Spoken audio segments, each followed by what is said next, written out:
Let me repeat the question. A lot of buildings have been demolished in downtown Lewiston. With that in mind, what do you believe are the root causes of our city's housing challenges? Mayor MacDonald? The cause of it is that we have a small element of people in here that like to destroy things, okay? They go into these houses, they don't pay rent, and they destroy them. And then the next thing we know, the landlord can't support anymore. He walks away, and this house in the middle of town is all of a sudden, all the copper comes out of it, which actually ruins the house, but nobody sees anything.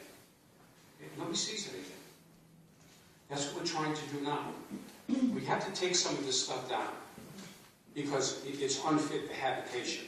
But there are other things up there that are. And that's why I have been meeting with the landlords for the past 3 months. There's another meeting coming up. And we are trying to get something going here where we can create decent housing up there for everybody. Because nobody should live in a place that's ridden with insects and all kinds of problems. Well, that's what we're trying to do. We're trying to establish something up there where everybody here, you live there, you're going to have decent housing. You're not going to be living in subpar housing. And that's what we're trying to do right now. Thank you. Mr. Gilbert? Yes, we have housing that's well over 100 years old. And also, we went through a period where banks were loaning money like it was going out of style. You could just get all the money you wanted, and people bought buildings and so on, and then the economy crashed.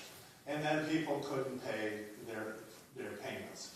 So what happened? They walked away from their buildings.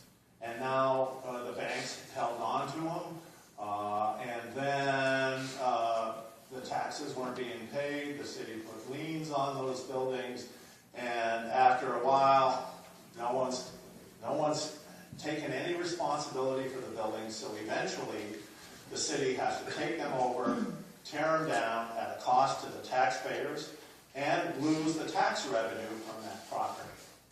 So it really hurts the taxpayers of Lewiston. Now, I hear talk about the Somali community.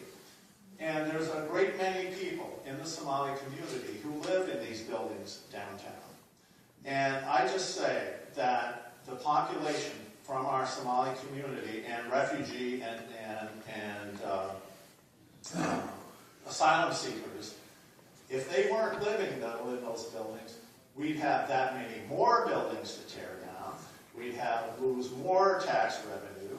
So I think we're fortunate that those buildings are occupied. And so, when people say, well, oh, they're just drawing money. No, they're contributing. They're contributing because our tax bills would be significantly higher if we had to tear down more buildings than we're already doing. And we started doing that when I was serving as mayor. We started tearing down buildings. We started taking over these buildings. And it's unfortunate that we have to because it costs us as taxpayers. And so, he talks about landlords. Well, we also had some slumlords.